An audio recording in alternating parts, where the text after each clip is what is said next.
maybe. I mean, I think what we're doing is, because this is an important part of Florida, we're using the existing footprint of this airport. So when you guys go over there, you'll see all the beds, the medical, the galley, everything is on the concrete. We're not using any of the other stuff. Now, as you'll see, there's a lot of concrete, so there very well may be. I know Secretary Noem and her team have said as soon as the president departs, we'll be open to start receiving folks. And so we'll see what the tempo is. We do have the 2000 in Northeast Florida that will open very soon. So it is possible to do. One of the things I think that is exciting about this is we're offering up our National Guard and other folks in Florida to be deputized to be immigration judges. We're working with the Department of Justice for the approvals. I'm sure Pam will approve. But then I'll have a National Guard judge advocate here. Someone has a notice to appear, Biden would tell them to come back in 3 years and appear. Now you'll be able to appear in like a day or two, so they're not going to be detained hopefully for all that long. We'll have people here in this facility that can make, it's a bureaucracy. The president's got to deal with the bureaucracy. Now that Supreme Court ruling was good because that's going to allow him to be able to exercise Article 2 the way founders intended, but you still have bureaucracy. So we want to cut through that so that we have an efficient operation between Florida and DHS to get the removal of these illegals done. And are you still prioritizing going after the worst of the worst, or are you now arresting anyone who is here? The worst of the worst, always first. And I think it's great government, what we've done. And nobody can ever forget that this group of people, Biden or whoever it was, Biden, whoever it was, what this group of people, a small group that circled the Resolute desk, what they did to this country. Think of it, what you're trying, all the time you have to waste through this. It's an unforced error. We had no problem with this. There was never anything.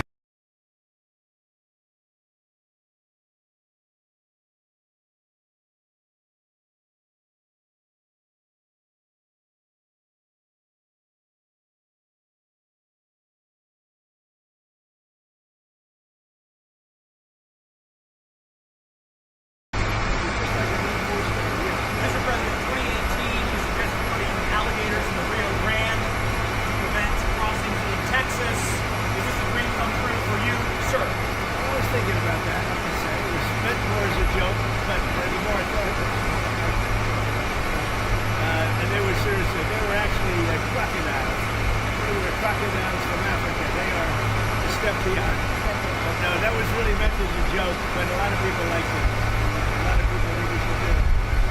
The Senate appears about to vote on your I hear we're doing well, Ron. I hear we're doing well. Are you confident this can get done by the 4th of July? It's tough for me when you're like, you have one vote and you have 100 people vote. I think so. I think it's going to be the greatest bill ever passed, even for you, because you have a tremendous amount of homeland security. Tremendous amount. It's going to keep the border secure, because we have it secure now. We need to build more wall. I built almost 600 miles of wall. We need more wall. And all of that's covered in this bill. This bill is amazing. It's an amazing bill for Florida, too. Really great. You've heard the concerns about the Medicaid, though. No, we're not going to be playing with that. An estimated 11.8 million Americans who use their The coverage. Democrats have it wrong. Waste, fraud, and abuse. In fact, if you look at what's gone on, we've gone way back. We take care of Medicaid, we take care of Medicare. They will blow Medicare and Medicaid because they have no idea what they're doing. Just like they don't have any idea what they did on the border, they have no idea. Medicaid is in big trouble with the Democrats. So you can promise anyone who loses their health care coverage that is because of waste, fraud, and abuse? Waste, fraud, only waste, fraud, and abuse, which is what everybody does.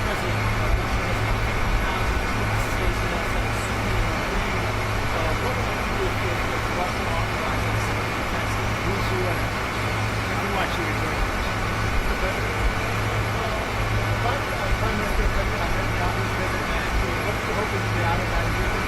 Well, it's going to be a very quick celebration. Great hit. It was a obliteration. Okay, now it turns out it wasn't. They demean CNN mostly and the New York Times, fake New York Times. They demean these great soldiers. They went over there 17 hours flying, and they hit bullseye after bullseye after bullseye. It all blew up. Everybody saw it. Then they get back, and CNN said, "Oh, they did okay, but maybe it wasn't." Okay, it was beyond obliteration. They nobody can even get down there. The tunnels are busted. Everything's going really well. There's a total and complete obliteration, and we should celebrate these heroes. So what I'm doing is I'm bringing them on, we're bringing them to Florida or to the White House. I gave you a choice.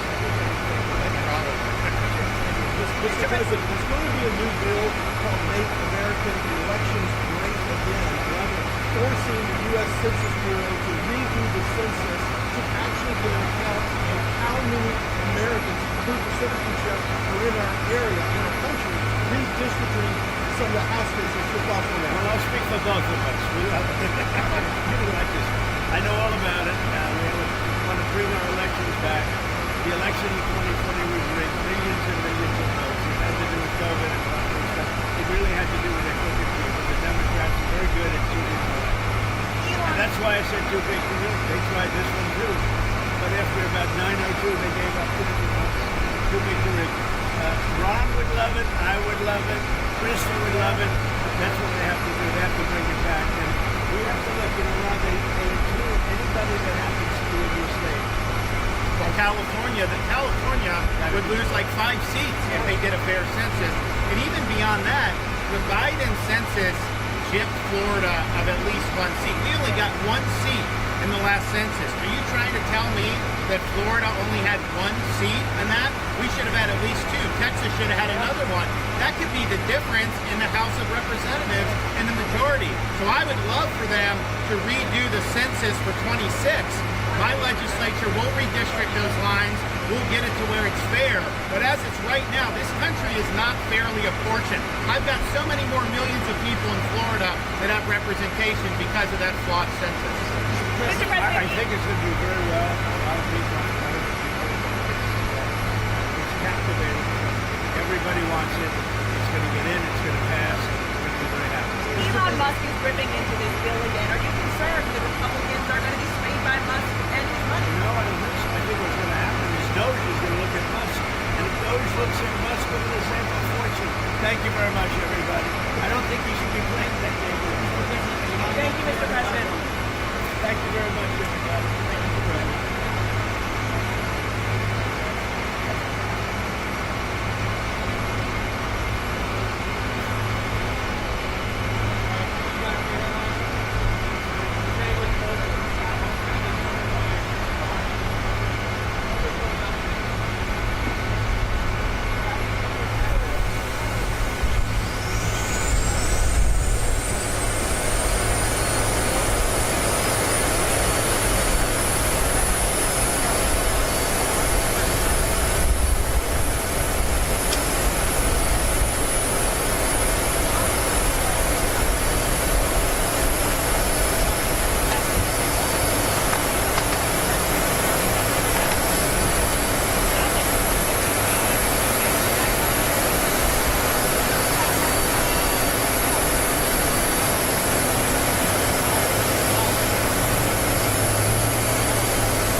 1, 2, 3, 4, 5.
go.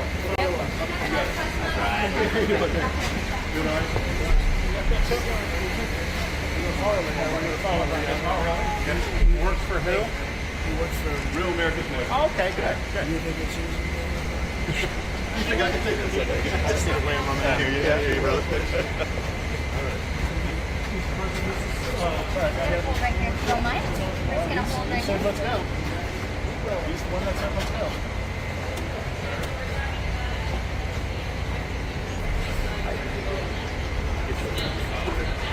Can we move into the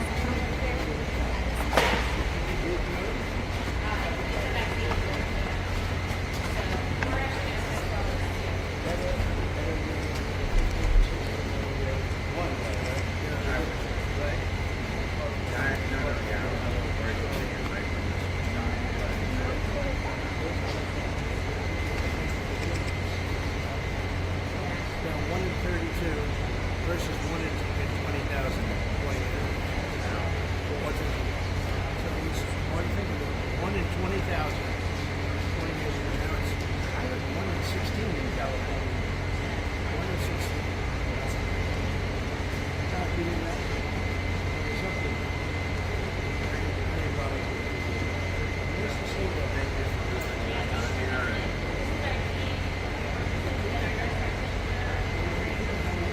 They actually get all the work.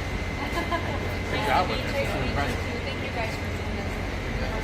You had how many days to do it? This is day 24 hours. I was around this. This is like a monoclonal antibody. Here's what we do all day long. I've been working with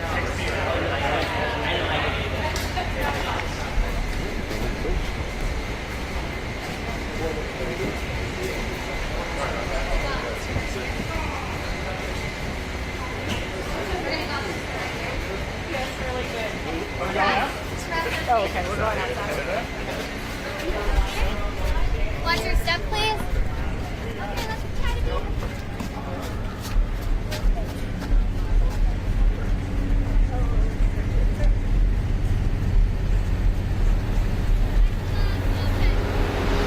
Right back to the designated area.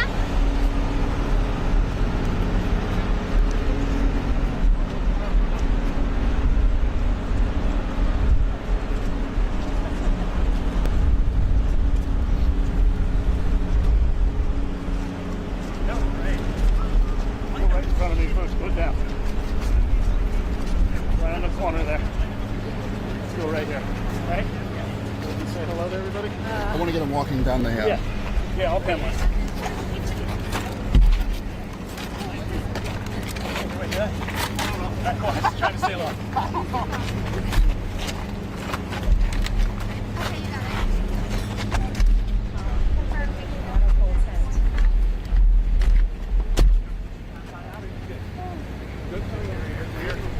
More shots.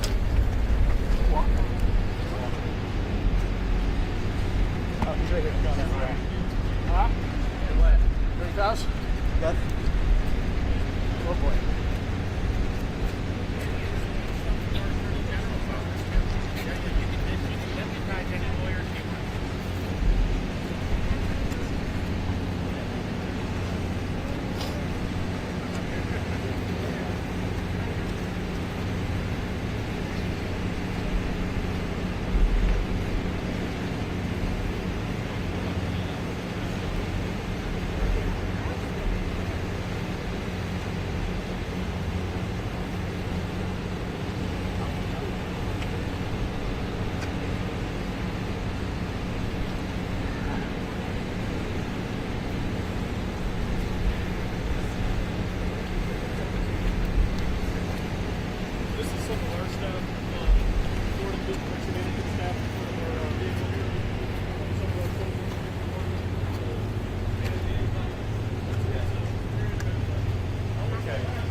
gotta hold it.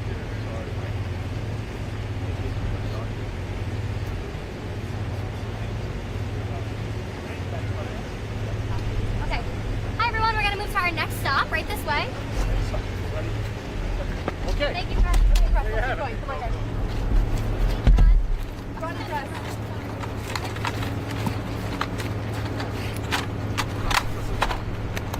Thank you. Yep, your bag is here. Off we go. All right, we're not going to miss anything.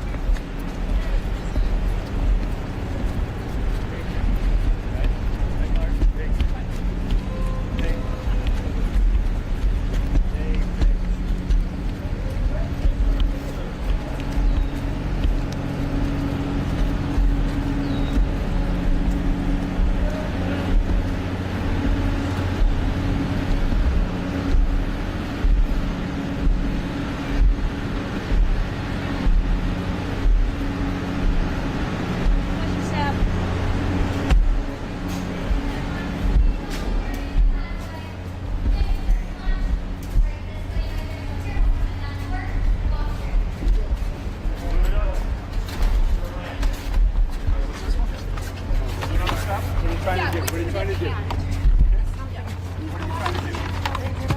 right, raise it up. Now, spread your legs. Push that down. Still over here, everyone else on the side, please. First, gonna back you up a little bit with your tripod. Thank you.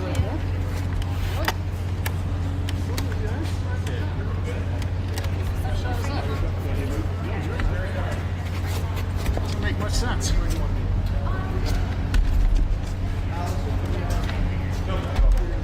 Not sure why they're there. I'm going up over.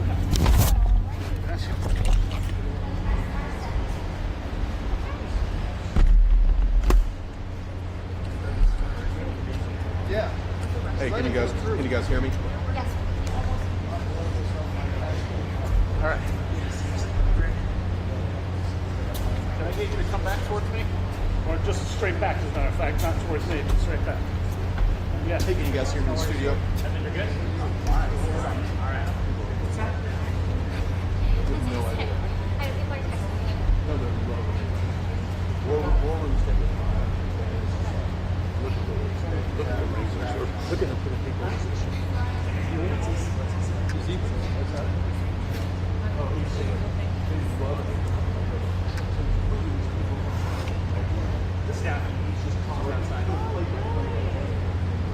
Everyone just stand by. They love it.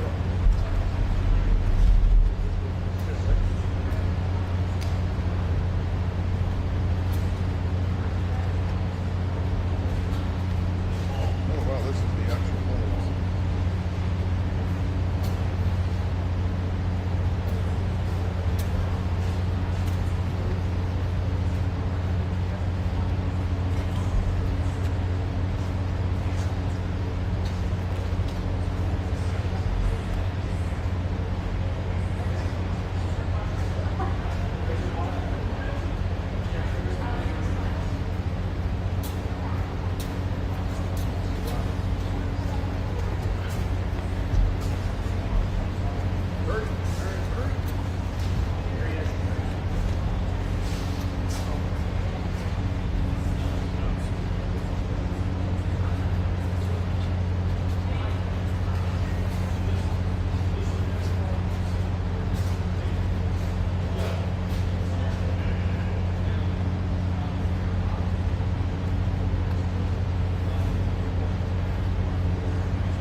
where to begin, and if they did it would cost them 100 times more.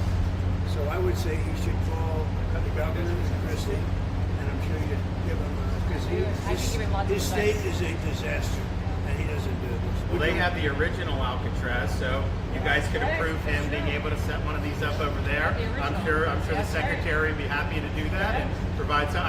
My sense is he's probably not going to bite on that, but I don't know that they'd be able to come in at cost because they tried to do this high-speed rail. They spent like 150 billion, no tracks. We've got a privately funded rail in Florida from Miami to Orlando, cost the taxpayer zero, and it's very successful. So just a much different approach between states. Hey, Mr. President, when's the first person checking in this beautiful Alcatraz? It'll cost 100 times more than they now. He ought to come here and study this because he could learn a lot. When's the first person checking into the room, sir? Tomorrow. Hopefully tomorrow, within the next 24 They have the hours. doctors, they have all the professionals. There's going to be a security sweep because there have been civilians here, so they will sweep this multiple times to make sure there's nothing can be used as weapons or any contraband. And then once that's cleared, then they'll do. So it's really up to Secretary. I know has got people in the queue, and so they'll be ready to receive. I think our viewers at home should note that this is air-conditioned facility. Yes, So it is. if any of the news claims are keeping them out in the hot, humid South Florida, that is wrong. It's probably 62 degrees in here, To be honest. or 72. Hey, Yep. Biden wanted me in here. Okay? He wanted me. It didn't work out that way, but he wanted me in here. Mr. President, what's your expectation what this will do for the speed and force of deportations? Well, a lot of things, and they're both telling me that these people come in here, they want to go home. And they want to go home, so we immediately send them home, where it's appropriate. Now, if somebody's a real killer, we don't send them anywhere. We put them in maximum security. Look, what we inherited from this guy, this incompetent man, and his administration, which wasn't incompetent, it was radical left, lunatic, communist, whatever you want to say. I know most of them. What we inherited should never, ever be forgotten. What they've made us do. This is all because of an open border policy where 25 million people flowed in. From all over the world, from prisons, from all over the world they flowed in. For no reason whatsoever. We had, when I left, we had a very powerful border. We had no problem. He opened it up day one. He just opened the border. People couldn't believe it. They were standing there. What are they doing? They said, go in. That's it. You look at the first day tapes. They opened it up and they said, go in. And that's where all of this began. But this is an amazing thing that they've done here. But listen, people don't have to come here. If they self-deport and go home, they can come back legally. We will let them come back legally. And there is a lot of self-deportation. Yes. But if you wait and we bring you to this facility, you don't ever get to come back to America. You don't get the chance to come back and be an American again and work here. So. They weren't with us when President and Secretary Kevin and we went through the intake. So right when you do the intake, they have the information about voluntary departure. They have the ability. Obviously, you guys are funding that because it's a lot cheaper to do it that way. So even if they get brought to the front doorstep here, they still have an opportunity to just go back voluntarily, and then this way they're How not, fast does that take from the minute that, let's say We they can get put in here, them they're on like, hey, I want to stay here, I want to go back to. We can put them on a plane that day and take them home. We'll buy their plane ticket, go home, and then they get the chance to come back legally. If they wait and say If they we're not do going to do that, they can come back legally after a period. Mr. Yeah. President, you've talked recently about the idea of finding some way to get farm workforce and service sector workforce, and I think you've discussed somehow a program of people leaving on a sponsorship and coming right back.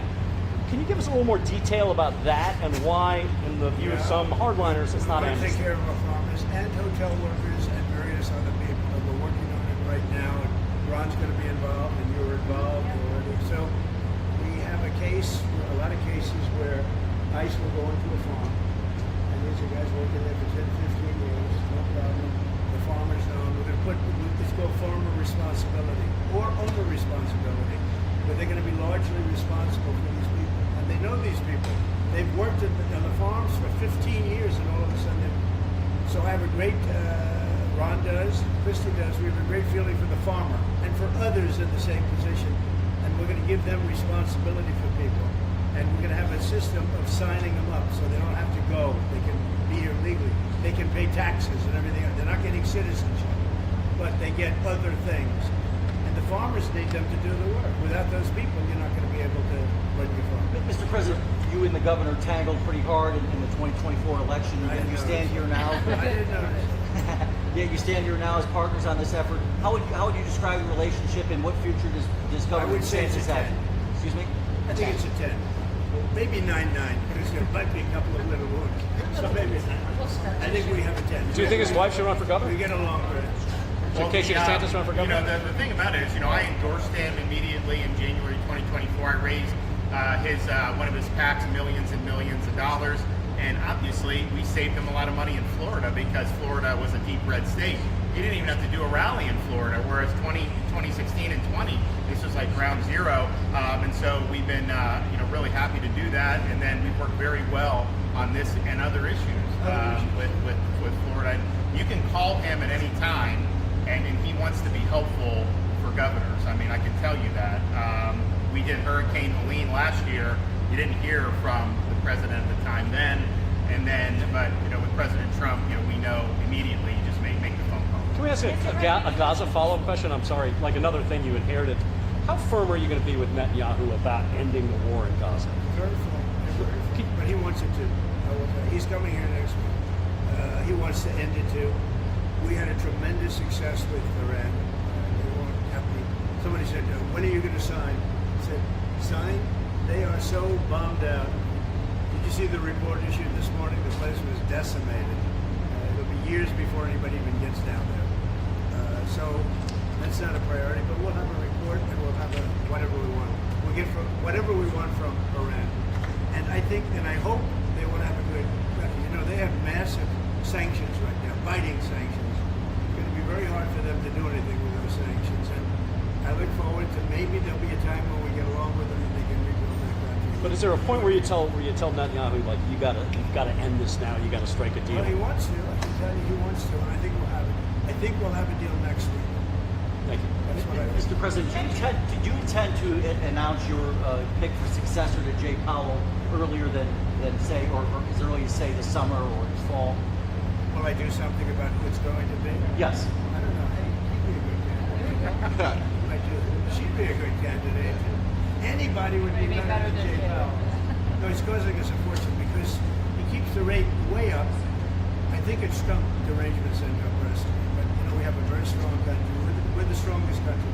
Look, our country right now is at a level that we haven't seen for 40, 50 years. What we're doing now is nobody's seen anything like it. I told you, I was in the Middle East. The King of Saudi Arabia said to me very strongly, he said, you know what? A year ago you had a dead country.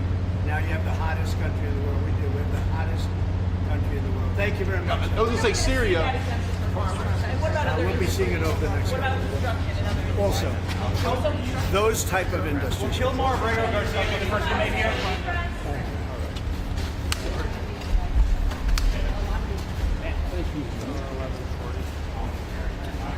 Right this way?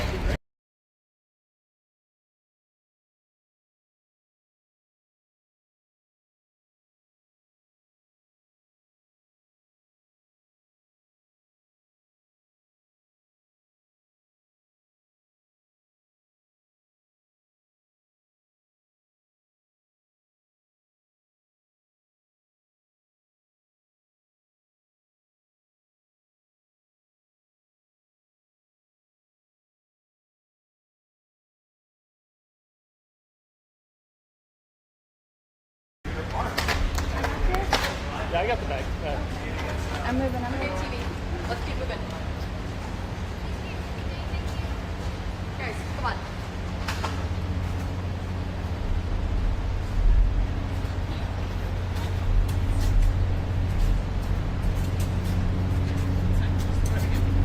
A shot and a half. I'll take a shot in that.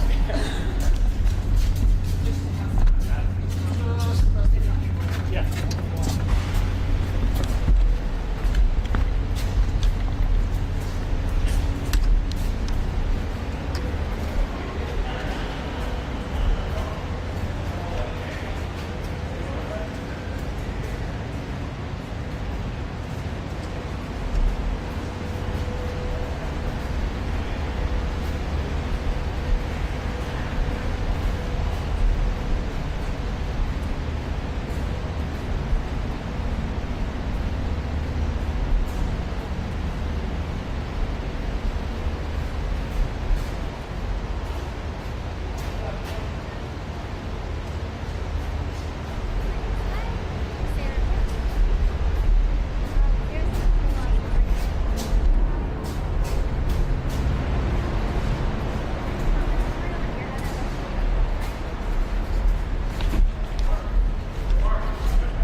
mean, I am.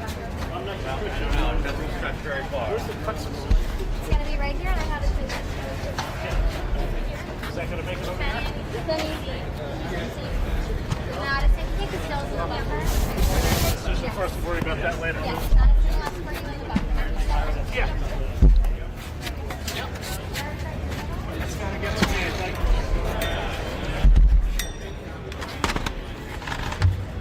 Ladies and gentlemen, please welcome the 45th and 47th President of the United States, Donald J. Trump.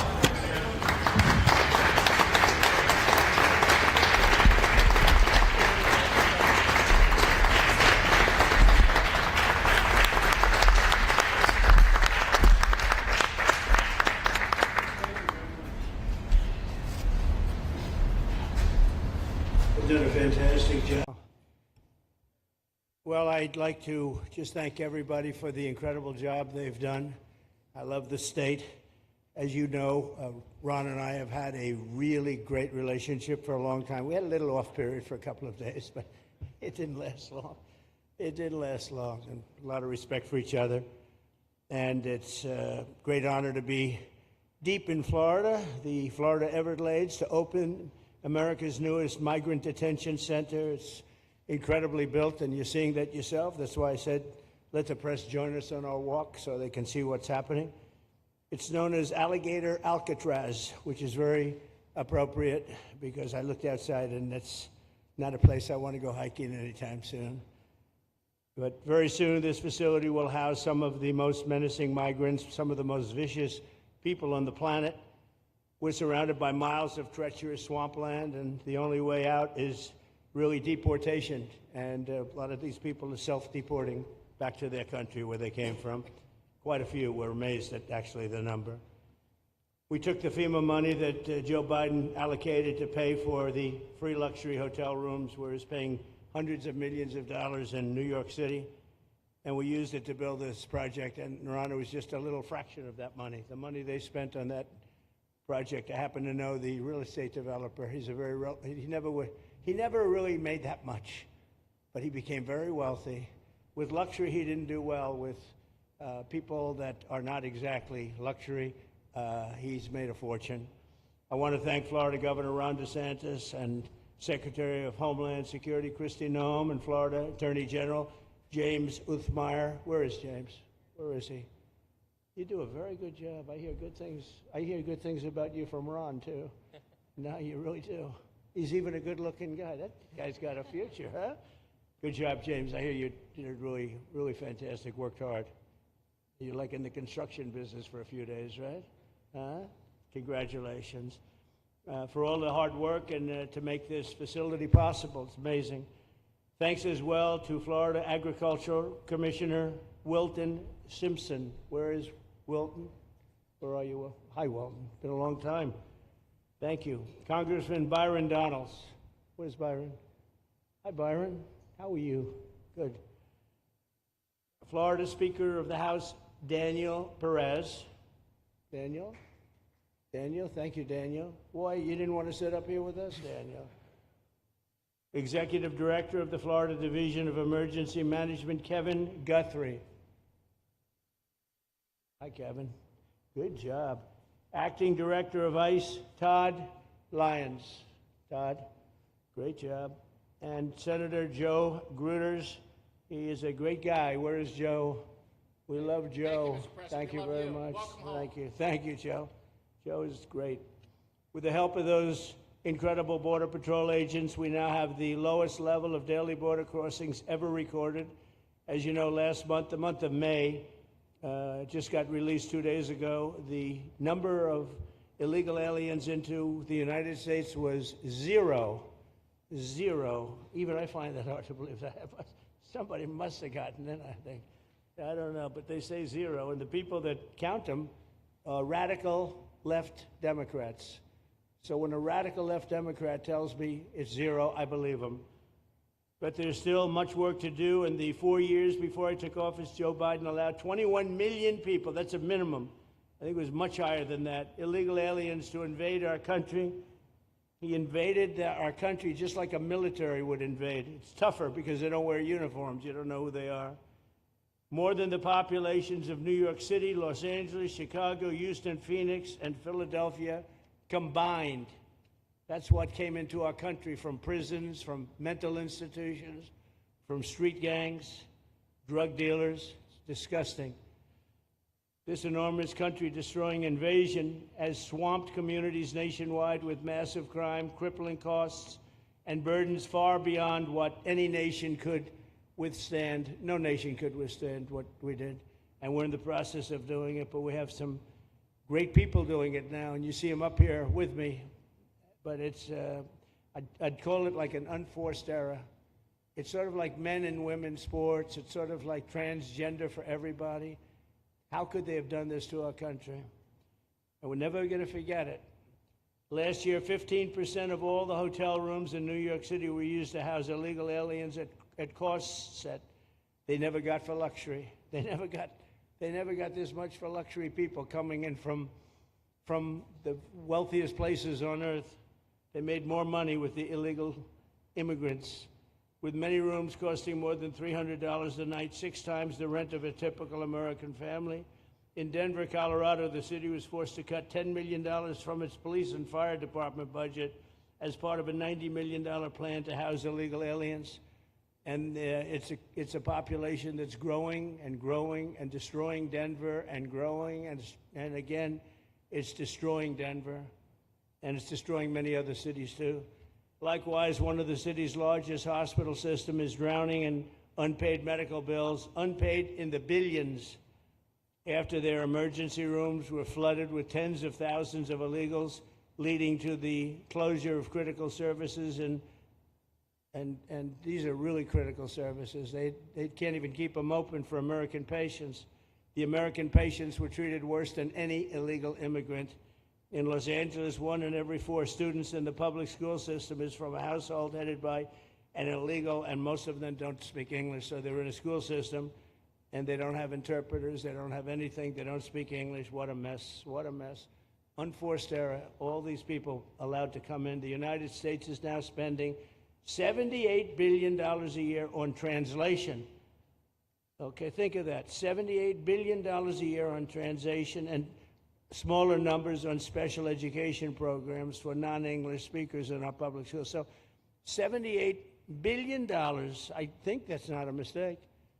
I would say $1 million maybe, hundreds of thousands of dollars, $78 billion, Joe, on translators and non-English speaking work.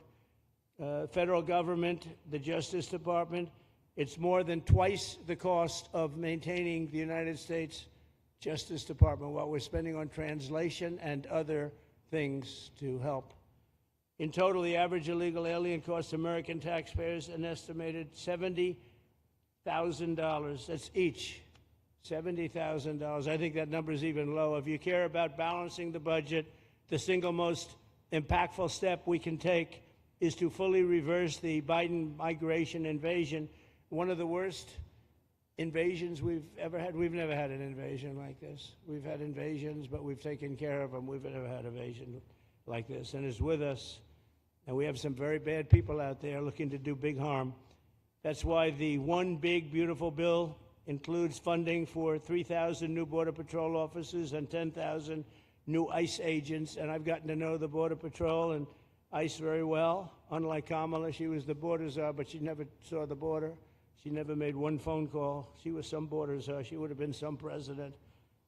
Probably would have been slightly better than Biden, though. I had to run against both of them, you know? The one guy, it's like a fighter. You knock out the one guy who's doing badly, then they put somebody else in, but fortunately she was a stiff also. Otherwise, I would have been very angry. I would have been extremely angry. The heroes of ICE will also help round up and remove members of the savage drug cartels which are coming back into our country. And we got them out. Now some of them came back in. We just got them out again, and that's going to be a vicious cycle. But these are foreign gangs. They're horrendous people, killers, that have infiltrated our territory, including 8 which we have designated as foreign terrorist organizations, which gives us a lot more power for speed and getting them out much easier. And we had a great court victory, as you know, on Friday that allows us to do what we have to do from the Supreme Court of the United States. In 5 months, my administration has already arrested over 2,700 members of the murderous Venezuelan gang known as Tren de Aragua, including a pack of these sadistic animals arrested last month with over 280 guns, and these are guns of the latest caliber. These are guns that were made over the last period of less than a year, getting brand new guns, the latest and the greatest. Every day, our brave law enforcement officers are hunting down and deporting migrant criminals who have committed heinous crimes, including more than 13,000 murders, 11,888 to be exact, but I'd probably say the 13,000 is right also. Think of it, 11,888, and more than half of them, they committed more than one murder. So, Ron, many of them are out of here already, but it's still it's a hell of a number to be confronted with. Just this year, ICE agents in Miami have apprehended illegals with arrests for murder, kidnapping, rape, child sexual abuse, and arson, people of the worst order. We're getting these monsters out of the United States, out of Florida, out of all the places that they're in. And on January 20th, I signed an executive order empowering governors and state police to be deputized to enforce federal immigration laws, and Ron's already taken advantage of it. It's a tremendous advantage for the states. Most of them are doing it. Actually, the blue states tend not to do it. Even a couple of them have, though. And I want to express my tremendous thanks to the state of Florida for embracing this opportunity and being a true partner. They've worked so well with the federal government. It's been just a beautiful, beautiful partnership. So, Ron, I'd like to thank you personally. You are my friend, and you'll always be my friend. And we may have some skirmishes even in the future.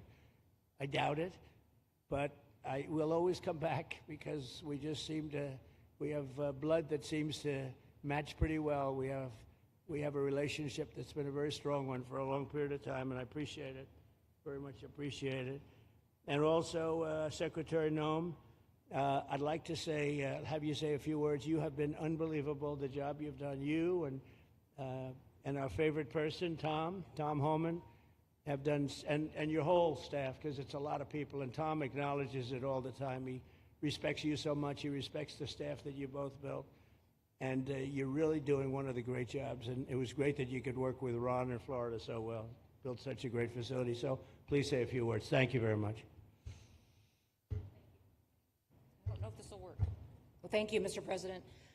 First of all, I want to thank you for putting the safety and the security of the American people first, and the way that you never lose focus on making sure that America stays our priority and that the families that live here get the chance to grow up and to raise their children in communities that are safe and that give them an opportunity to pursue the American dream. This facility here is a fantastic representation of what can happen when all of government works together and when it's accountable to the taxpayers and to the citizens that live here.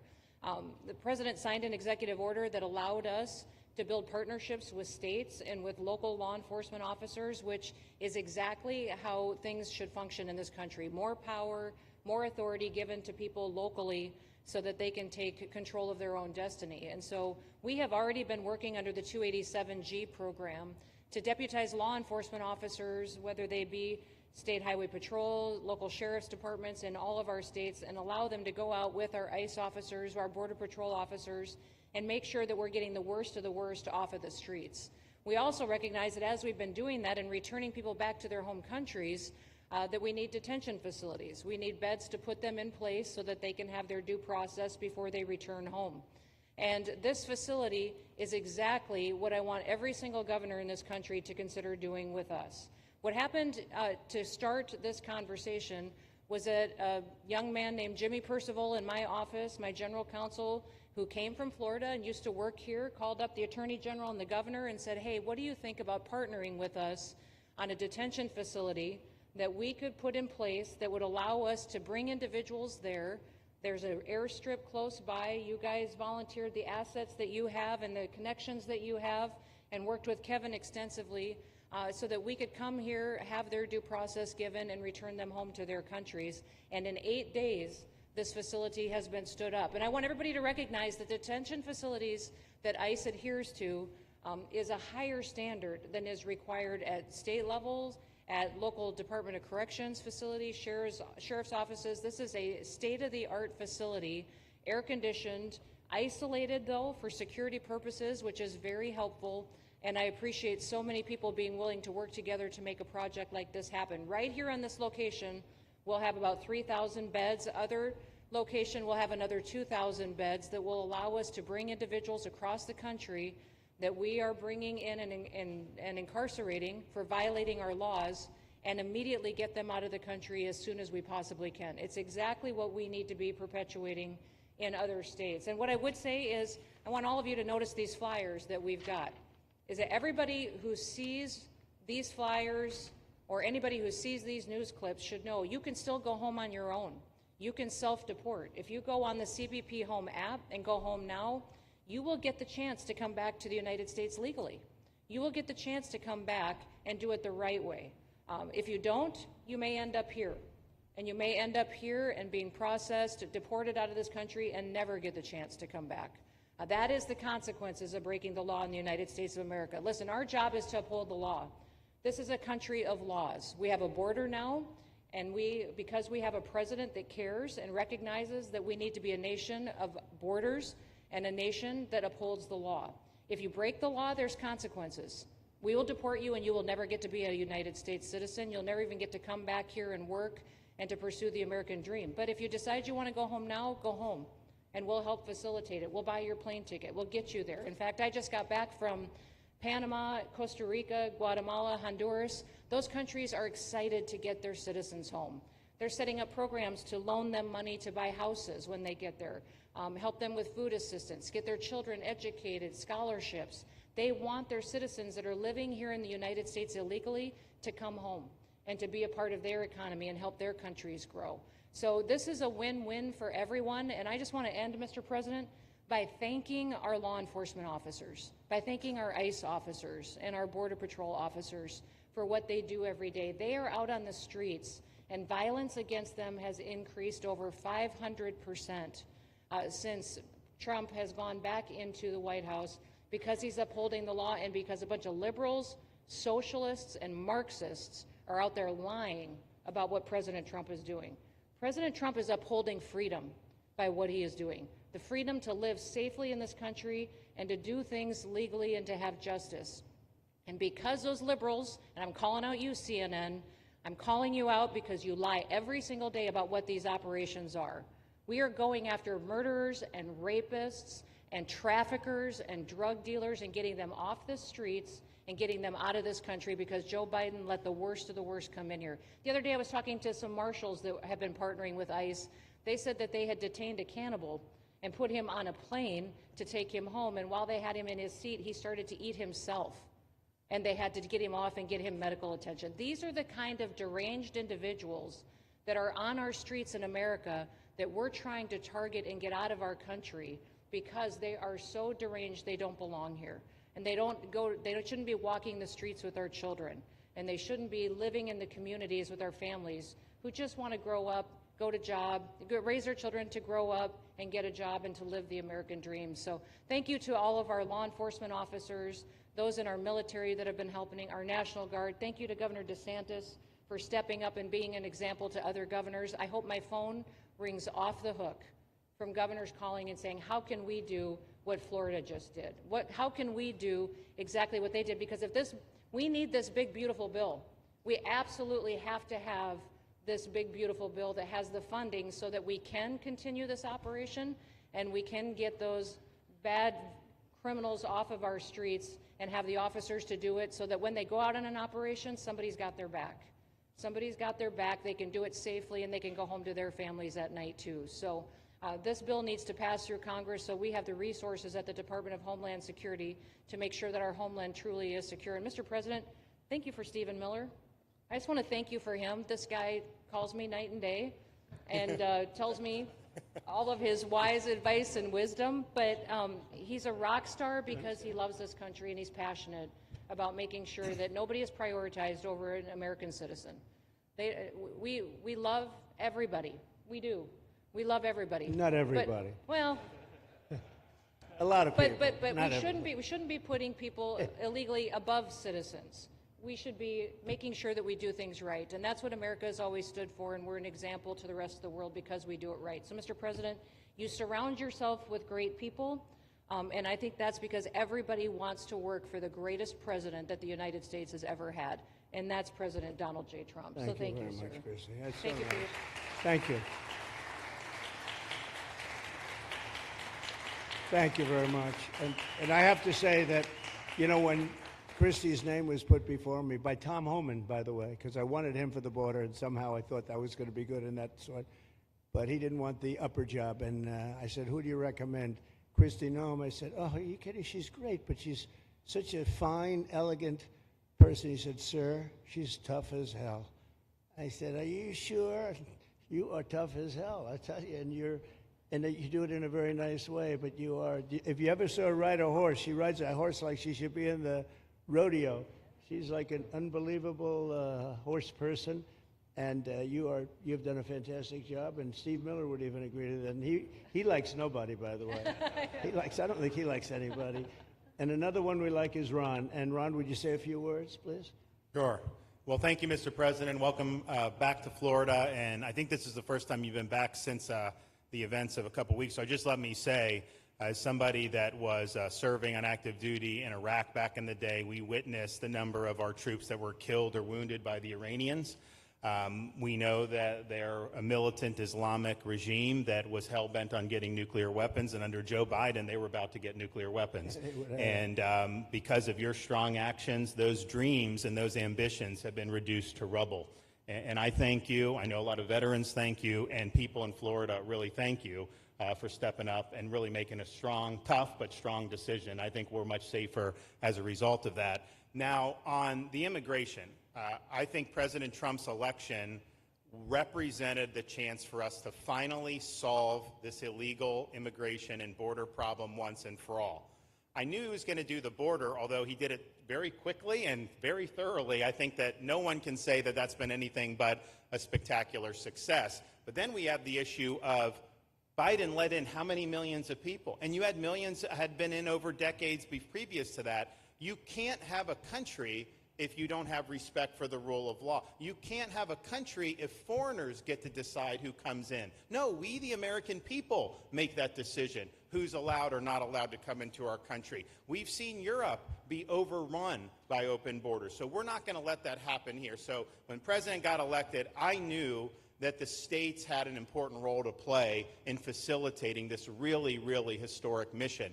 We're the only state in America, Florida, that requires full cooperation with ICE from all state and local law enforcement entities. And what is the net result of that?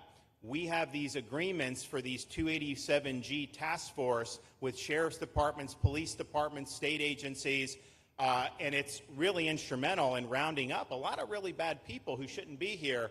If you look at the number of those full-blown 287G agreements that have been executed around the country, the state of Florida counts for 60% of those. If you look at the number of immigration arrests of illegal aliens on any given day, the arrests happening in Florida constitute between 15 and 20%. Nationwide. So we're all in on this because we understand how important it is to our citizens. It crowds schools, it crowds medical, it crowds housing. Yes, you have illegal alien crime as well, and people want the problem solved. And the only way we're going to solve it is if states like Florida step up and help the president, help Secretary Noem get the job done. Now, this facility here was really in response to us working with DHS and ICE from the time the president got sworn in. And the number one thing they kept coming back to was, you know, Biden decimated the agency. I mean, let's just be clear. You could have illegals in Florida. Biden would just release them. Even when they had notices or they had orders to be removed, Biden wouldn't send them back. So their interior enforcement collapsed under Biden. So they're building it back up. But they're like, we need detention space in order to be able to bring about more deportations. And so what we have here can hold 3,000 now. We have 2,000 facility up at Camp Blanding that we're going to be open, which is our National Guard site. But think about what you have here. They come here, say they already or been ordered to be deported. You drive them 2,000 feet to the runway, and then they're gone. It's a one-stop shop. And this airport that's been here for a long time is the perfectly secure location. It's going to make a big difference. And let me just thank everyone who was involved.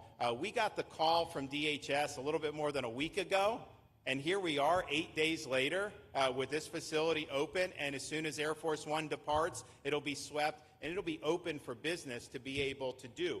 But our goal here is to process them and be able to effectuate their return to their home country. This is the opposite of what they were doing in New York by just putting them up in a hotel and then just letting them stay there indefinitely. No, we want to be able to send back. And when you walk into the processing, the President and I, Secretary Noem, Kevin Guthrie, walk through that initial intake, the first thing you see is information on how to go home on your own. Why would you want to come through Alligator Alcatraz if you can just go home on your own? I think a lot of people are going to make that decision. So you're going to have a lot of deportations that are going to be done by the administration, but I think you're going to have a lot of voluntary as well. So this is a force multiplier for the President's efforts. I would just say and echo what Secretary Noem says. There is no reason why other states can't be doing it. And I know Louisiana, Texas, a couple of them, but we've got if only the red states did this, they would be able to expand their capacity by tens of thousands, maybe 50, 100,000 on a given day. That's how you really start to make a difference. And so we're proud to be able to partner with the Trump administration on that. Mr. President, thanks for coming down. I think you highlighting this is going to move the needle in a big way throughout the country, and I think it's going to help all of us achieve the really big results that I think our voters want to see. Thank you, Ron. Great job. Thanks, Ron. Thank you, Mr. President, for the opportunity. My name is Kevin Guthrie. I'm the Executive Director of the Florida Division of Emergency Management. And I'd also like to thank President Trump and the Department of Homeland Security Secretary Noem for joining us here today and for their continued support. I want to thank first by thanking the man to my right, and that's Governor Ron DeSantis, whose bold leadership and swift action made this project possible.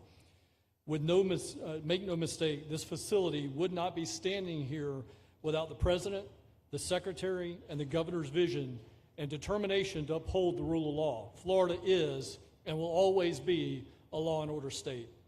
Even before the President took office, the Governor made it clear that illegal immigration would not be tolerated in the state of Florida.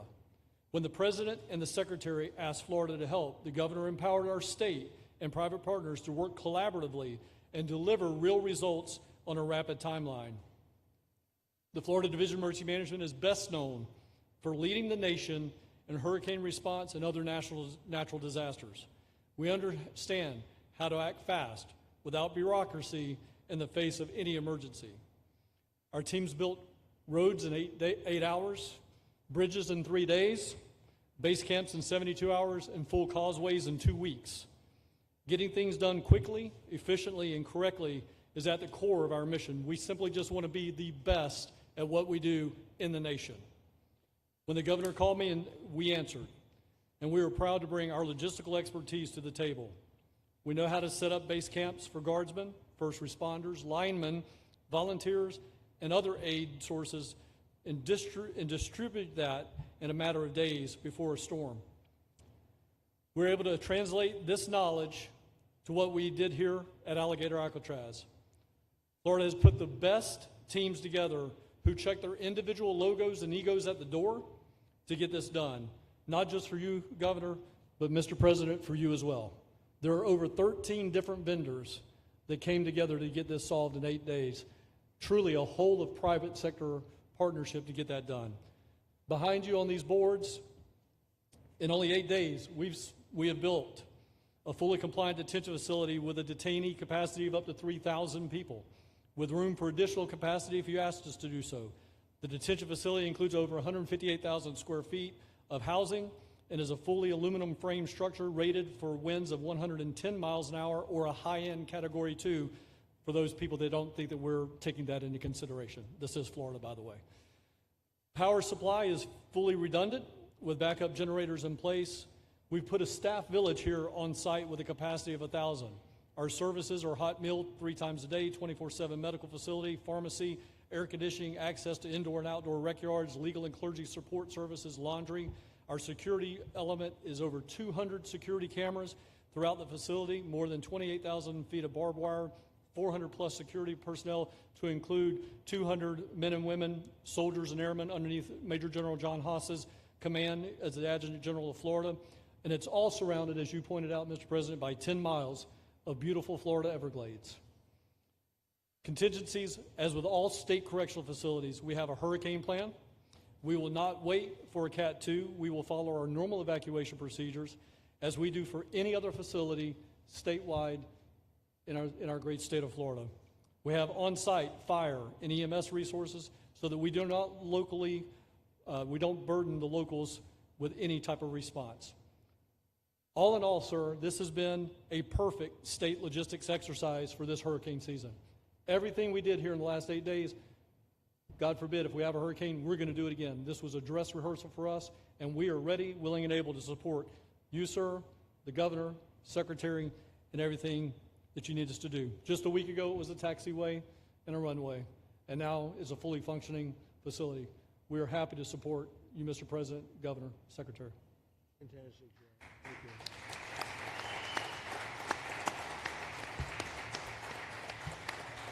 Byron, please.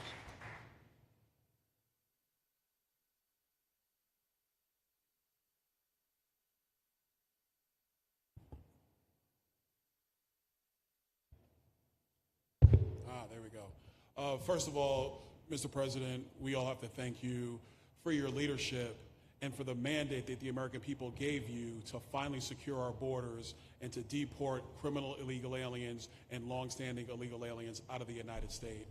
That is a mandate given to you by the American people. I know Secretary Noem, Stephen Miller, Governor DeSantis, myself, on behalf of the other members of Congress in the Senate, and of course here in Florida, we are behind you 100% in that mission.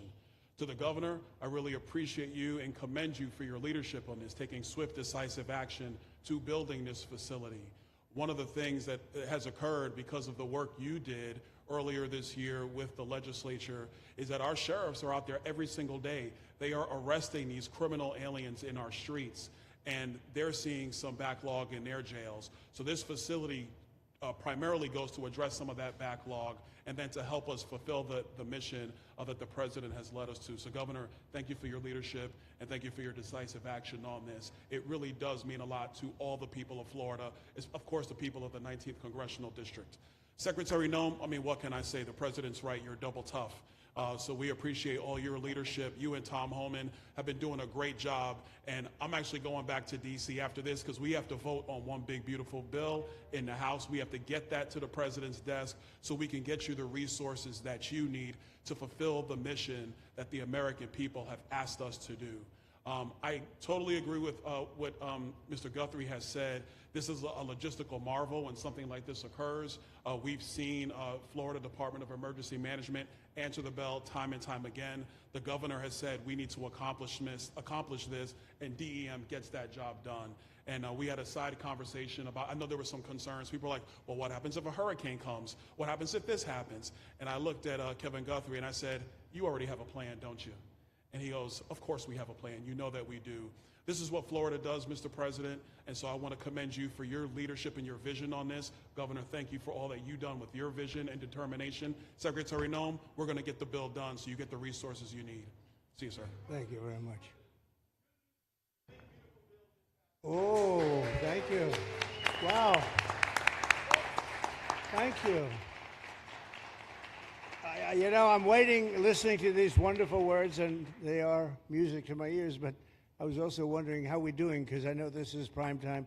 It shows that I care about you because I'm here and I probably should be there, but we do care. Thank you very much. James, please. We're all happy now, James. Yeah. Well, I can speak on behalf of all of our sheriffs, state law enforcement, our police chiefs. We are going to continue to make arrests, our pedals to the metal, as many as we can. We want to fill this place up. The governor and Kevin have shown they can build bridges in 3 days, so why not some detention facilities? Hopefully there's more to come. And you really kind of were the inspiration for this. We like the idea of reopening the original Alcatraz. I don't know if that can happen or not, but we thought, hey, we've got our own natural Alcatraz in the middle of the Everglades. Right. Great runway, great perimeter, so let's make it happen. In Florida, we walk the walk, and we will deliver for all of you. Thank you. Well, I heard you were responsible for the locational pick, and you cannot have picked a better location. I said, whoever the hell made this choice, I know you're taking a little heat from some environmental groups, but I take it all the time, and that's an honor. But I heard you were very responsible for that choice, and that was a big choice. Thank you very much. Great job, James. Thank you. You want to finish over here, and then we'll go over here. We'll go back and celebrate the big, beautiful bill that you just got passed. You sure that's right, Brian? Yeah, all right. Wow, good. He's doing a good job. Right. Wow. Mr. President, first of all, I just want to say how grateful we are that you're back here in your home state of Florida. You've been doing an amazing job, not only at our border, but around the world, keeping this country safe and Americans. We are grateful for your leadership. God had a plan for us, and it was Donald Trump. So thank you for that.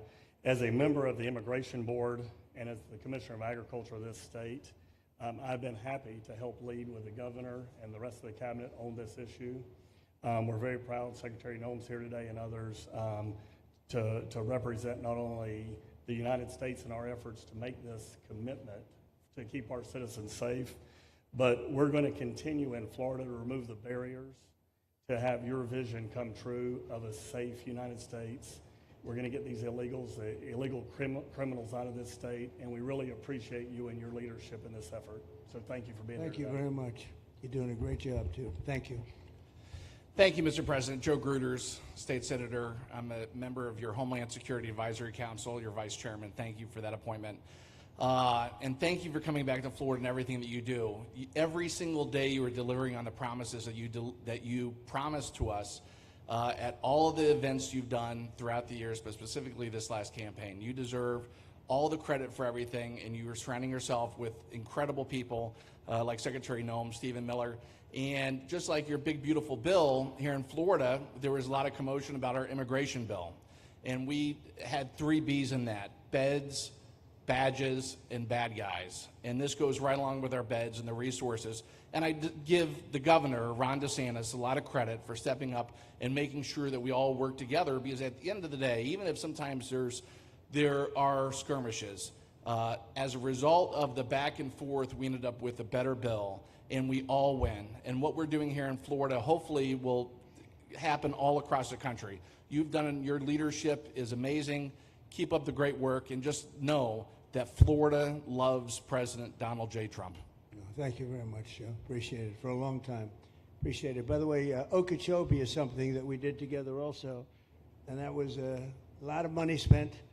I hope it was well spent. I know we did a Rolls-Royce job, but it's a lot of money that we spent out there together. And how is it going? You can delegate that to us, because we move faster than the Army Corps. Good. So we will finish that reservoir. Good. If you delegate it to us, I'll get it done and much quicker. Oh, I would do that. Yeah. I'll tell you, let me ask myself permission.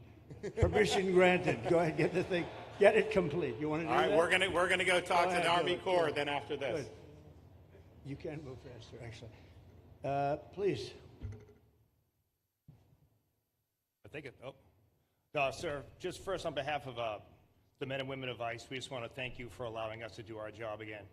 You know, your vision and under Secretary Noem's leadership, this is what the American people want. And I hope that you see great results of what we're doing out there every day of getting the worst of the worst out of our communities. Because of you and Secretary Noem, I have the privilege to lead one of the most premier and the finest law enforcement agencies that we do have in the United States. And the men and women of HSI and ERO Miami do incredible work like you highlighted. And with the governor in the state of Florida, the partnership in Florida has been amazing. The 287G program is only going to help us to identify all those known gotaways and get the worst of the worst out of the neighborhoods. And through our Homeland Security Task Force, we are going to make America safe again. So thank you very much to both you and the Secretary. Thank you, Todd. Great job. Really great job you're doing. Thank you. Please. Good morning, Mr. President. Thank you so much for coming. Again, as Garrett Ripp, I'm the Field Office Director for ICRO here for the Miami Field Office. Incredible collaborative work we've been doing together, working with the state, working with our local partners. And again, just the 287G is going to open up that aperture and allow us to get those bad hombres off the street and get them into this facility. And we're looking forward to it. And again, just appreciate all your support. Thank you. Always thank you. You've always been so great. Thank you very much. Please. Good afternoon, Mr. President. On behalf of Air Marine Operations, my name is Andres Blanco. I'm the Executive Director for Southeast Region. AMO continues to execute and support your executive orders. Air Marine Operations brings a unique capability both in the air and the maritime domains. And in partnership with our Border Patrol, OFO officers, and ERO, we continue to conduct effective operations both interior, along the border, and along the maritime approaches. Thank you very much. Good job. Good afternoon, Mr. President. Jose Figueroa. I am the acting special agent in charge for Homeland Security Investigations here in South Florida, and our office covers from Key West to Fort Pierce. Tremendous collaboration here with the state and our federal partners. HSI is conducting criminal investigations into TDA, MS-13s that are involved in human smuggling, sex trafficking of minors, and we will continue that effort with your support. Governor DeSantis, thank you very much for this facility. Looking forward to continue the great work. Thank you. Thank you very much. Steve, would you like to say something? Our star. Thank you, Mr. President. I just want to say on a personal note, getting to watch what you've done over the last 5 months to deliver on a 50-year hope and dream of the American people to secure the border. When President Trump came into office on January 20th, the United States had endured the largest wave of illegal immigration in human history. Not just American history, human history. And within just a few days, President Trump, through his strength, leadership, diplomacy, and vision, achieved the most secure border anyone in the world has ever seen. When we recently went overseas to the NATO summit, I had senior staff in foreign governments come up to me and ask me how he achieved the Trump miracle on his border and could that be replicated in their countries. For individuals who don't work in this space, to have 0 successful illegal entries in an entire month should be an impossible achievement. There's a 2,000-mile border with one of the poorest countries in the world, and you have open travel from 150 countries into Central America and South America. There are 2 billion people in the world that would economically benefit from illegally coming to the United States. And through the deployment of the military, through the deployment of novel legal and diplomatic tools, through the building of physical infrastructure, through the empowering of ICE and Border Patrol and the entire federal law enforcement apparatus, President Trump achieved absolute border security. And now, once this legislation is passed, he will be able to make that with those resources permanent. Watching what you've done, sir, has been one of the honors of a lifetime. I'm proud to be able to play any role in it. And what President Trump is going to achieve next with the resources in this bill will make America safer, stronger, freer, more sovereign, and more prosperous than it has ever been before. Thank you, sir. Thank you, Steve. Oh. Thank you. And the bill is going to be great for Ron. It's going to be great for Florida, too. A lot of set-asides for Florida, some of the things that you wanted to do. And so it's great news to hear that it was approved. Do you want to take a few questions, Ron? We'll take a few questions from these. Yeah, please, go ahead. Yeah. Thank you, Mr. President. Given the likelihood of the One Big Beautiful Bill passing, and we look forward to the success of this facility here, how many more facilities like this do you feel that the country needs in order to enact your agenda of mass deportations? Well, I think we'd like to see them in many states, really, many states. This one, I know Ron's doing a second one, at least a second one, and probably a couple of more. And, you know, at some point, they might morph into a system where you're going to keep it for a long time. You know, it's not that far away from jails that take years to build, and money is spent and wasted. And, you know, like the railway that they have in California that costs like 40 times more than it was supposed to cost. The same things happens with prisons. You look at this in a short period of time, Ron, James, and some of the people that really worked on it along with our people, they did this in less than a week. And you look at it, it's incredible. The incredible thing is picking the site, because the site was one of the most natural sites. It might be as good as the real Alcatraz site. You know, it could be. Well, that's a spooky one too, isn't it? That's a tough site. But so I think it could last as long as they want to have it. I mean, you may morph this into, you know, your prison system, frankly, which I know you always need, unfortunately. I'd like to say, you know, a little controversial, but I couldn't care less. We have a lot of bad criminals that came into the into this country, and they came in stupidly. It was an unforced error. It was an incompetent president that allowed it to happen. It was an auto pen maybe that allowed it to happen, and it did happen. But we also have a lot of bad people that have been here for a long time, people that whack people over the head with a baseball bat from behind when they're not looking and kill them, people that knife you when you're walking down the street. They're not new to our country. They're old to our country. Many of them were born in our country. I think we ought to get them the hell out of here, too. You want to know the truth. So maybe that'll be the next job that we'll work on together. But I think getting them out, we forget about them. We had some bad accidents in New York. And they're not accidents. They were done very much on purpose. People being pushed into a subway just before it arrives, going 40 miles an hour. And they're 10 feet away from where the thing is, to get pushed right into the face of the subway train, get whacked and killed. And these are sick people. I'd like to get them out of here, too. Yeah, please, go ahead. White shirt, glasses. Julio Rosas, Blaze Media, sir. A couple months ago, I ran into former DHS Secretary Mayorkas, and I asked him a couple questions about his disastrous handling of the border.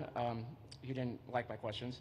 But the number one question that I heard from people in responding to my video was, why hasn't he been arrested yet? Obviously, you guys are cleaning up the mess that was made deliberately for the past 4 years, and so people want accountability. It's great to see that the border is secured, and it's great to see the state level cooperation. But I guess I would ask you, why hasn't he been held accountable, or anybody really? Well, pardons were given out by to many people, and they shouldn't have been given out. Like the Unselect Committee of Political Thugs was given a pardon because they destroyed all of the information from 2 years of hearings, and they should be arrested, but they were given pardons. Was he given a pardon, Mayorkas? Was he not? I don't believe so. Well, sir. I'd take a look at that one, because what he did is it's beyond incompetence. Something had to be done. Now, with that being said, he took orders from other people, and he was really doing the orders. And you could say he was very loyal to them, because it must have been very hard for him to stand up and sit up and talk about what he allowed to happen to this country and be serious about it. So he was given orders.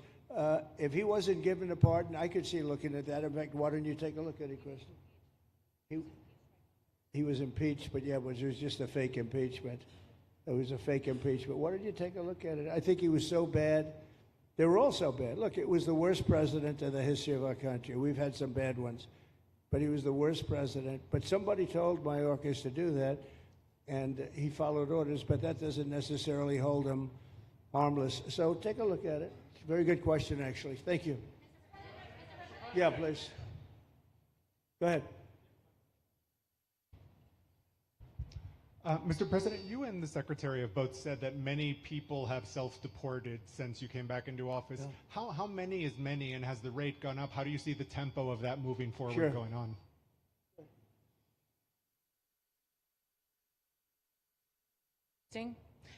We have had several 100,000, but also we have many that have self-deported, not even using the CBP Home app. When I have gone to these other countries to negotiate security agreements and information sharing on criminals, who's coming and going into their countries, they report that hundreds of thousands have come home that weren't on our radar, that they are coming home on their own and self-deporting because they want the chance to be able to go back to America someday. So we believe it's over 1 million, possibly more than that. I'm asking all of those countries for their information on what they have of individuals that may have returned home, that they have taking advantage of their programs to help them become a part of their civilization again, too. So we know it's over 1 million, but we have to, I'm getting more information, and that number will grow. If they don't leave, they never get the chance to come back. If we have to take them out, and we will, they'll go out, but they never get a chance to come back. The other way, we actually make it a little bit easier for them to come back. Okay? Thank you. Good question. Thank you. The bill is now passed in the Senate, but we are already hearing from some Republicans in the House who say they cannot get on board with the changes that were made to the bill in the Senate. What is your message to those holdouts? Well, I just heard that about the Senate, and the bill just passed, and it tells you there's something for everyone. I mean, it's a great bill. There is something for everyone, and I think it's going to go very nicely in the House. Actually, I think will be easier in the House than it was in the Senate. And just to be clear, on the Medicaid cuts, you've promised not to cut Medicaid, said this is all just targeting waste, fraud, and abuse. Are you saying that the estimated 11.8 million people who could lose their health coverage, that is all waste, fraud, and abuse? No, I'm not saying that. I'm saying it's going to be a very much smaller number than that, and that number will be waste, fraud, and abuse. And if you look, they took a much more liberal stance on the Medicaid situation than they could have. They had a tough stance and a weak stance. They took not a very strong stance on that to start off, and it's waste, fraud, and abuse, and everybody wants that covered. What number is that? What analysis are you seeing? I'm not seeing a number, but I know it's much less than the number you gave, and we really were very, very cognizant of three things. Social Security, we're going to take care of it beautifully. Medicare and Medicaid, and we are going to save it, whereas the Democrats are going to, you won't have it. They will destroy Medicare and Medicaid, and they have to because their numbers don't work. So it's not going to happen. They're the ones that have destroyed Medicare. They have made it so bad already, they're going to make it a lot worse. But now we'll be in charge, so we're going to have no problem with Medicaid or Medicare or Social Security. Thank you. Yeah. Claire Gall with Wink News in Fort Myers. What is your direction to ICE when it comes to arresting farm workers here illegally, other workers in industries that are pretty critical to Florida's economy? Yeah. Well, we're very much cognizant of that, and as you know, I won the farmers by 92%, and I'm not going to be abandoning my farmers. We were strong on the borders, but we're also strong for the farmers and for others in the hotel industry, et cetera. You know, we have similar situations, and Christy and I, and we'll be working with Ron and a lot of the states. We're going to work something where the farmers can be responsible for some of the people that have, and they have people run for 10, 15 years that they know very well. We're going to put them responsible and we're going to issue a form of a card or document, and the farmer's going to be responsible for these people. They're not going to have citizenship, but they'll be working, they'll be paying taxes. We need to get our farmers the people they need, otherwise our farmers aren't going to be able to do their land. You know, it was tried once before, many, many years ago, where there was a very strong guy, and he got everybody out, and every farm almost in the country, but every farm in California, every farm in Iowa, almost all the farms went bankrupt. They had nobody to work, and we don't want to have that situation. So we're going to work it. We're going to put our farmers and others in charge of the people that they have under them. They know the people, and I think it's going to work out really well. We're going to take care of our farmer, but we're going to get the criminals out. Okay? Yeah, go ahead, please. Thank you. Mr. President, how do you respond to critics who fear that a 3,000-bed detention center and the waste that could produce will pollute the surrounding federal protected land, including land that both administrations have invested billions of dollars in restoring? Well, I was one of those that invested billions of dollars and hundreds of millions of dollars right here in the Meadowlands, but in the Everglades, and the Meadowlands too in New York. If you look at what we did up there, speaking of the Meadowlands, a lot of places like this, but this is a very unique one. One thing I'll say about this land, we'll be gone 1,000,000 years and this land is still going to be here. It's not going to be much different. You'll have the water moccasins, you'll have the alligators. You may not have people, but you're going to have all those animals. They're going to be around, and you got plenty of them out here.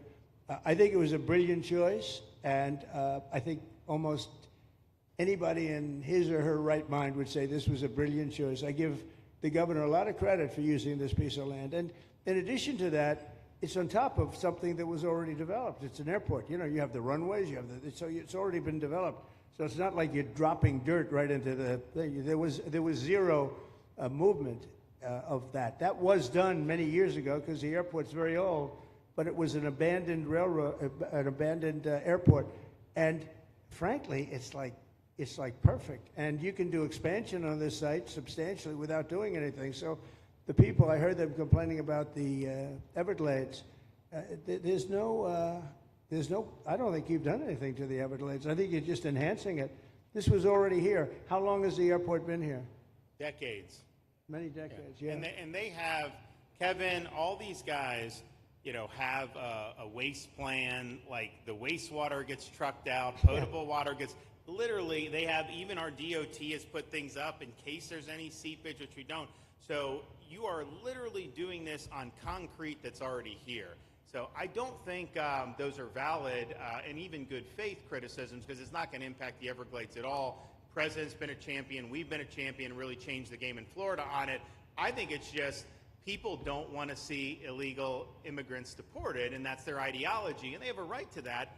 But illegal immigration is unpopular, so they know that they're going to have less effect. So they're going to try, oh, well, no, it's just about the Everglades. But really, I think a lot of those people, they just don't want to see illegals deported. Because if you actually hear, everyone's here, you obviously know there's zero land that's being disturbed. Well, you know, when we talk about popularity, though, I will say I ran on the issue of illegals, and we have to get them out. And I won 82% on that issue. So I think that they may not like certain aspects of it, but ultimately they do not want them in their country. And if this is a part of a use, but I think from an environmental standpoint, it's incredible. In fact, when we landed that very big, heavy plane today, they came out and checked it fairly. I think they want the president to be able to land on a piece of concrete that's not going to go 6 feet underground. And they checked it. They came back and they said, this thing is really solid. So it's been there a long time. It's going to be here a long time, and it was a great choice of a site. Thank you. Yes, please. Brian, go ahead. Yes, sir. The people of Syria were recently seen on the streets waving American flags, chanting Trump, Trump, Trump. They're so appreciative of the economic sanctions that was lifted on that country, giving them a little bit of hope for prosperity. You want to comment on that? Well, they're great people, and the man that is leading them has a reputation. He's the head of some pretty tough organizations, and a lot of people criticized me for that. I said, well, what are we going to do, take him out of a day school, a country day school? It's going to be, by nature, I would think, Ron, they'll be pretty tough, and he is pretty tough, but I met him, spent a lot of time with him, good guy. I took off the sanctions because if I didn't do that, they wouldn't have had a chance. And Syria has a chance. The people are great. They work hard. They're very smart. It used to be a place of professionals, accountants and lawyers and doctors and high academic credentials in that part of the world. And I think it's going to work out great. I took off the sanctions, and they were very appreciative. They were shocked, but they were very appreciative. We're giving them a chance at survival. With the sanctions, it couldn't have worked. Thank you. Mr. President, your beloved New York City may well be led by a communist soon, Zorhan Mandami, who in his nomination speech said he will defy ICE and will not allow ICE to arrest criminal aliens in New York City. Your message to communist Zorhan Mandami? Well, then we'll have to arrest him. Look, we don't need a communist in this country, but if we have one, I'm going to be watching over him very carefully on behalf of the nation. We send him money. We send him all the things that he needs to run a government. And by the way, they get about 3 times what you get, Ron. If you look at the per capita, Florida gets 1/3 of what New York gets in terms of the numbers. Why don't you give us those numbers? Yeah, well, because that's what we should send him. Yeah, well, like sometimes people say Florida gets more because they count Social Security recipients, but that's not money to the state. Those are seniors that live here. If they moved to North Carolina, you could count it there. So it has no interaction with the state government. They get more on the city and state governments than we get. Right, substantially. We're going to be watching that very carefully, and a lot of people are saying he's here illegally. We're going to look at everything, and ideally. He's going to turn out to be much less than a communist. But right now, he's a communist. That's not a socialist. I've always said, we will not have socialism in this country. In the speeches, I said, well, what? They skipped socialism. And you get a lot of them like that. And you see AOC, she's out there with her, bad IQ. She's out there ranting and raving about how wonderful he is. And look, so far he's winning. He still has a race to win, but so far he's winning, and he has an advantage as a Democrat in New York City. I was there a long time ago, and it was a long time since a Republican won the city, but you would think that a Republican would be able to win. Or you have a good independent running, Mayor Adams, who's a very good person. I helped him out a little bit. He had a problem, and he was unfairly hurt over this question. He made a statement to the effect that this is terrible. New York City can't have all these immigrants come in, and like he was indicted the following day. And I said, that was a phony indictment, and it was a phony indictment. That was a Biden indictment. I said, don't feel bad. I got indicted 5 times every time you opened your mouth. That was a bad group. That was a very dangerous group, I will tell you. These were not nice people. That was the only thing they could do. They had no policy. They had no skill. They had no anything. But they were very good at that. They were vicious, horrible people. Thank you very much. Yeah, please go ahead. Anna Giratelli with Washington Examiner. Governor DeSantis has proposed using National Guard, deputizing them as immigration judges to get through this massive backlog of people in the immigration court. Would you be open to that? Yes, he has my approval. Okay. That wasn't too hard to get, was it, front? He didn't even have to ask me, James. You didn't even need James to ask me. He has my approval, okay? Good. I also like what he's doing in Okeechobee. He has my approval for that, too. I don't know how we work that out, but we'll work it out. We'll follow up. Go ahead. Please. President Trump, Jake Stofan with Action News Jax from up in Jacksonville. There's some talk about a facility similar to this up in Camp Blanding. Has that been approved by DHS? If not, what's the timeline? When could we see ground break on that? Well, I'll ask Ron or James to talk about it. Do you want to mention it, James? The overarching plan, I think the Secretary has said she supports the whole plan, so you guys are going to keep going. Yeah? So, Mr. President, just specifically, the response for proposals is out for that today. It closes, I can't even remember what day of the week it is, but it closes on Wednesday at 5 o'clock. Then we will do notice to proceed. So I would say right after our wonderful Independence Day, we will be starting construction there at that facility. You're going to have another big runway there, too. That's great. Wow. Well, I love these runways. It's very convenient, I must say. Having a runway is a nice thing. Today, you don't get runways approved. I will tell you, it's tough to get a runway.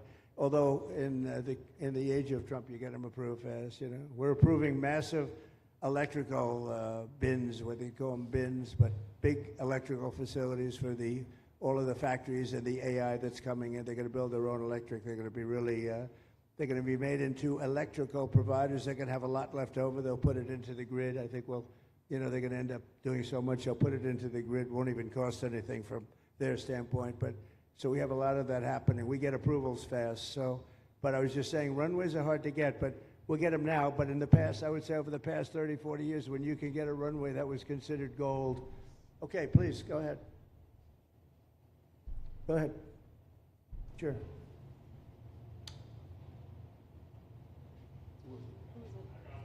Okay, go ahead. Yes.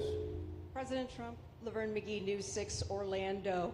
You fulfilled several campaign promises along with the help of Governor Ron DeSantis. What is the next campaign promise that you plan to fulfill to the American people? So we have turned this country around in less than 6 months. And when I was away, and I was telling Ron, I was telling some others, I've said it a little publicly, I guess, but I met a lot of very important people. The King of Saudi Arabia, I was there 2 weeks ago, and Qatar, the leader of Qatar, who's great, and the leader of UAE, who's great. These are very substantial people, very smart people, and good people. And all three of them said essentially the same thing, along with many other people, because I just left NATO. We took it up to 5%. Nobody can believe that one run. That would be hard, but nobody believes that. What happened in NATO, over $1 trillion a year from like nothing. It was an honor. But every leader said that a year ago, this country was dead. They had no confidence in the United States. They really felt it was a dead country, and it was some bad things were going to happen. But they used the term, it was a dead country, and now they said you have the hottest country anywhere in the world. We're the hottest country in the world right now.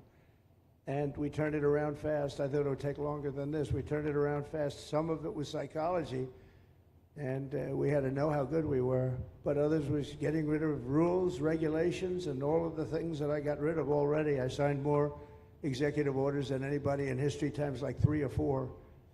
And I got rid of just one. I got rid of the other night. You buy a house, they have a faucet in the house, Joe, and the faucet, the water doesn't come out. They have a restrictor. You can't, in areas where you have so much water, they don't know what to do with it.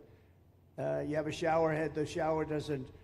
You think it's not working. It is working. The water's dripping out, and that's no good for me. I like this hair I like that hair nice and wet.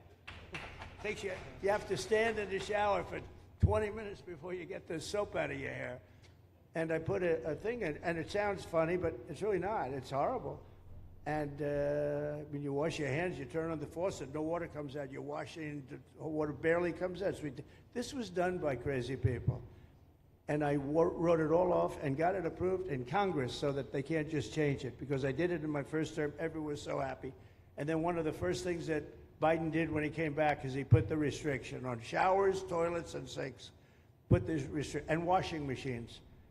Washing machine, they give you like a quarter of this bottle to do your clothing. And people needed 10 of these bottles. And the people came to me from Whirlpool, and they said, we can't make a machine that's competitive. We can't make a machine anymore. It doesn't work. Why? They don't let us use water. Do you have any problems with water? No, we have so much we don't know what to do with it. You know, it comes down from heaven, right? And I approved all of that, the washing machines, the whole thing. The dishwashers, that was the other one. They give you like this much water right up to there to do your dishes. So people, you know what they do? They keep pressing the button. So they end up doing the dishes 10 times. They end up using more water than you would have used if you did it right in the first place. So all of that stuff has been written off. It sounds crazy. It's little things. The straw. I let you go back to a plastic straw. I was tired of having straws melt in my mouth, you know? It wasn't working. The paper wasn't working too well. So these are little things that I did. Then we have the big things. We have the biggest things, and that has to do with some of the subjects we're talking now. I think the things we're talking about now are the biggest, because if you don't have borders in this country, borders and good elections, and we're working on that next. There's some bills coming in that's going to make sure that you're a citizen, that people aren't counted in the voting when, you know, they were here and they're here as illegals and they're criminals in many cases, and they give them a count, and you end up with extra congressmen. We're going to work on that. We're going to straighten that out next. That's going to be easy compared to what we were doing. But we did the big things too. But little things like that, a straw, little things like a washing machine with no water. People go out, they spend all their money on a washing machine. The damn thing doesn't work. You can't use the water. Then you go to your sink, and that doesn't work either. You're stuck. You know what you do? You have dirty plates the next day. That's it. And we solved so many common sense problems. And they weren't easy. You know, there are people that really believe in this stuff. But, you know, most states have so much water they don't know what to do with it. And look at North Carolina. I mean, they had a lot of water. And they have to get restrictors on their, you know, on their kitchen faucets. So we're very proud of the things we did, and we're going to do a lot more of them. Yeah, please, go ahead. You guys in good shape. Hey, it's Eric Bowling. How you doing, sir? Something we've talked about for, I'd say, the better part of 20 years. I think it's something near and dear to your heart, energy, our energy security. Yeah. Under Joe Biden, average price of oil for the 4 years was about $79 a barrel. He drained the SPR halfway down, promised to replenish it, never did. Right. Under you, first term, $53 average price for 4 years. Biden was $78 for 8 years. It was never refilled. The question is now it's $64 or so. Yeah.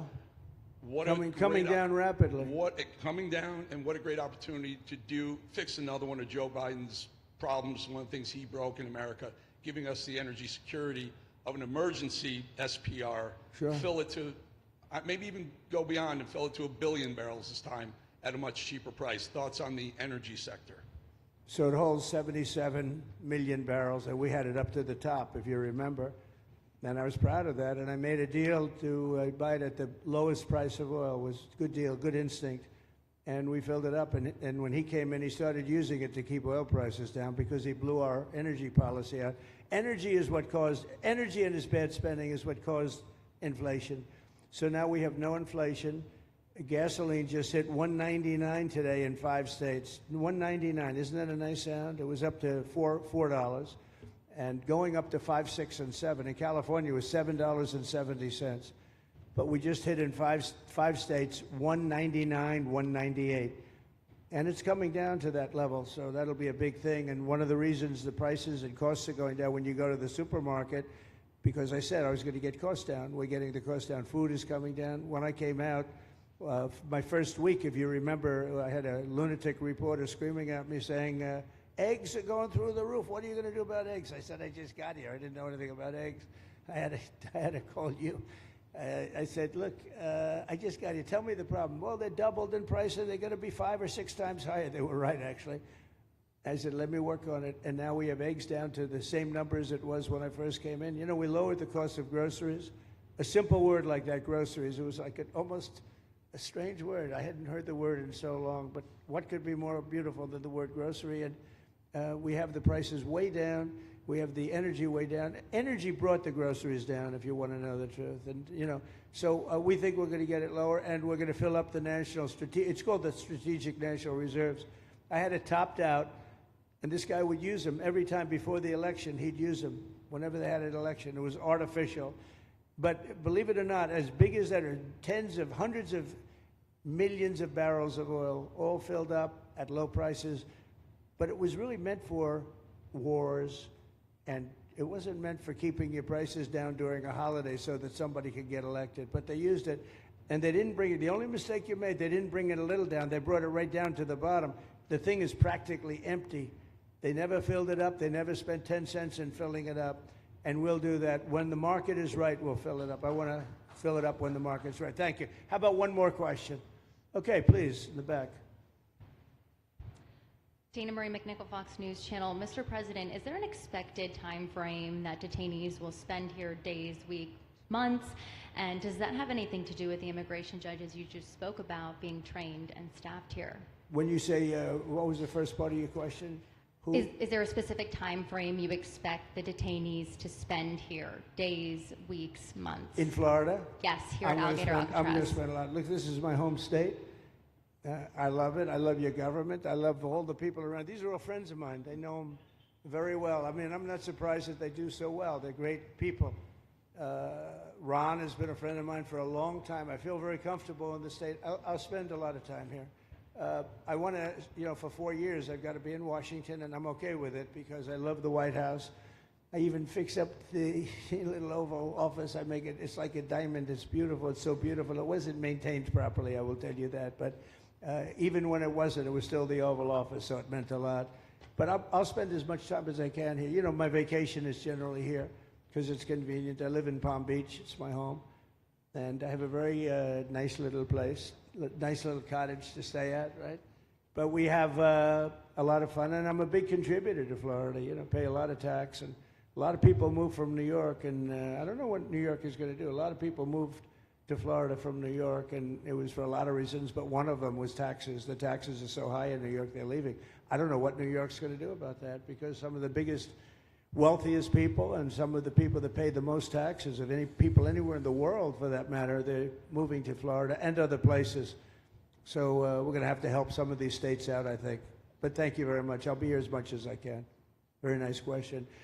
With that, I'd like to just end by saying I want to thank Ron and James and all of the people that have done such a great job, all of your staff. Really fantastic work.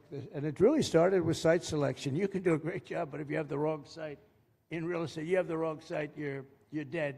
And this was a great site selection, despite what you may read in the environmental press. Good job. And this was an honor for Christy and myself and Steve and all of our people to be here. And I also appreciate the media. They've treated us very fairly. Over the last few weeks, I've been treated very nicely. And it's so unusual. I'm not used to it, but we've gotten great accolades. Brian, I want to thank you for calling out, because I was waiting here because I knew the vote was taking place and I'm answering questions, right? So I want to thank you very much and say hello to our friend. And I will see a lot of you. Thank you very much. We're going to make America great again. Thank you very much.